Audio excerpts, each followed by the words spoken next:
Islam Makhachev's coach talks about possible middleweight title fight with Duplessis or Adesanya. Islam was happy to see Belal Muhammad win the welterweight title because they've trained in the past. However, this outcome seems to have disrupted Islam's future plans. If Leon Edwards had won and defended his title for the third time, Islam would have been a top contender for a shot at Edwards, as he has expressed his ambition to become a two-weight world champion soon. In an interview with Submission Radio, Makhachev's coach, Javier Mendez, talked about what this outcome means for Islam. Islam said that middleweight would be kind of something, but he'd have to put on some muscle. So this is not just me. This is Islam thinking the same thing, that yeah, if it did ever come through, so it's really not ideally something that we're really looking at, but it was something that was discussed. But he'd have to put on some size if that was ever to happen. If he was able to pull something like that off, if that ever was materialized and he did pull it off, that would put him in the top 3 pound for pound of all time. How do you think Islam would fare against the middleweight giants? Leave your thoughts in the comments.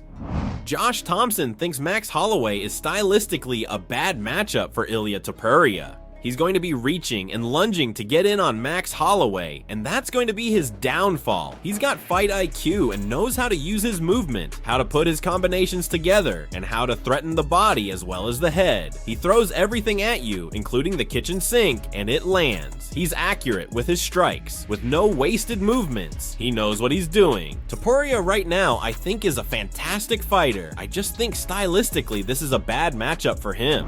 Sean O'Malley recently shared his thoughts on the UFC's controversial decision to cut Muhammad Mokaev after his fight with Manel Cup at UFC 304. Mokaev secured a unanimous decision victory over Cup in a bout filled with intense drama. The tension between the two flyweights erupted at the hotel, where they had a heated confrontation. Mokaev later admitted to starting the conflict by sucker punching Cup. Their rivalry escalated throughout fight week, nearly leading to physical altercations at several media events. O'Malley finds Mokaev's release a bit surprising.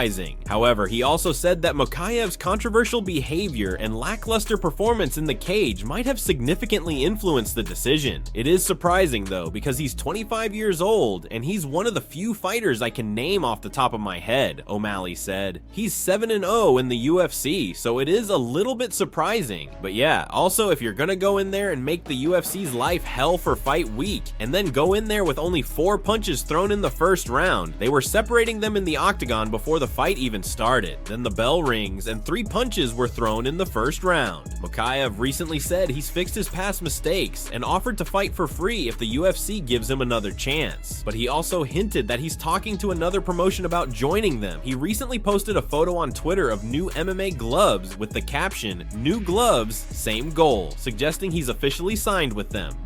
Former UFC lightweight champion and Hall of Famer Khabib Nurmagomedov has recently faced serious tax problems. The issue arose quite unexpectedly. Little by little, information began to appear in the media that Nurmagomedov was accused of tax evasion. Later, the specifics emerged when the Federal Tax Service confirmed the allegations. Even though a Russian media outlet, Match TV, has reported that there have been no changes in the Nurmagomedov case, another Russian media called Championat has reported that Khabib's situation will worsen as the time passes. It is clear that the case has already received significant publicity, and if the situation does not change, the UFC legend will definitely face arrest. Additionally, other sanctions are also possible. Khabib could face a substantial fine ranging from 200,000 to 500,000 rubles. However, given the scale of the debt, this fine may not seem significant. Khabib was not allowed to leave Russia, but he has now escaped to the UAE. If he decides to return, we might be surprised by the news that the Eagle has been thrown in jail.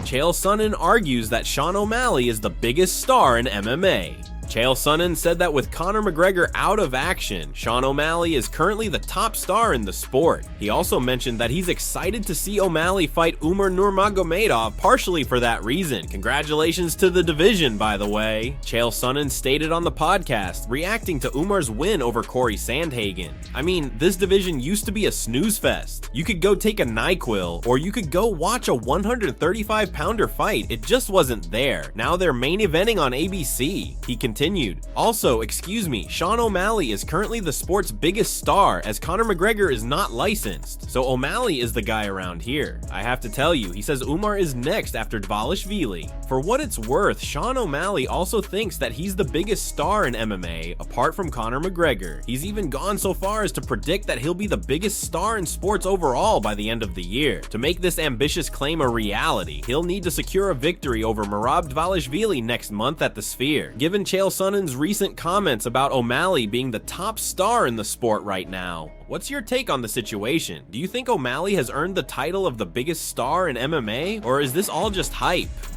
Deiveson Figueiredo isn't convinced by Sean O'Malley's punching power. It would be really hard for him to knock me out.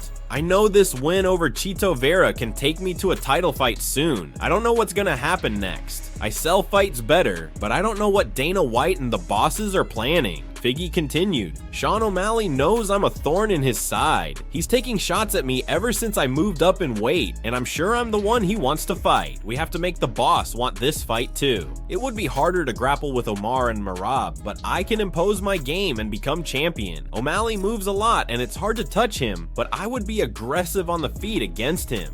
O'Malley moves a lot and has good boxing, but we don't see any power there. He has good boxing, he throws a lot of kicks, but we don't see those hard knockout shots that hurt his opponents, you know? It would be really hard for him to knock me out. Arman Tsarukyan has 3 opponents in mind for potential UFC interim lightweight title fight. During a recent appearance on Submission Radio, Tsarukyan is making it known that should his title bout with Makhachev be delayed until 2025, he's open to facing another contender for interim status. My manager told me I was gonna fight in October versus Islam, and then he said to UFC that he got injured. Now they've moved that fight to December or maybe next year. Of course it's sad because I already started training really hard and I'm in shape, but it is what it is. If it's December, for me it doesn't matter. I'm gonna wait and train as much as I can. If Islam can't fight this year, for sure I would like to fight for the interim title, and it doesn't matter who is gonna be in front of me. Dustin Poirier, he is a solid fighter and he has a lot of experience. Yeah, it would be great. Dustin, Gaethje, Michael Chandler as well. So there you have it. Tsarukyan is open to fighting Dustin Poirier, Justin Gaethje, or Michael Chandler for the interim lightweight title. Of course, this is all speculative until Dana White and the UFC decide whether to introduce an interim title fight based on Islam Makhachev's injury status. Would you like to see an interim title fight for Arman Tsarukyan? If so, who would you prefer as his opponent? How do you think Arman fares with Islam in the rematch? Do you think it will be a competitive fight again, or does Islam run through him like he did everyone else?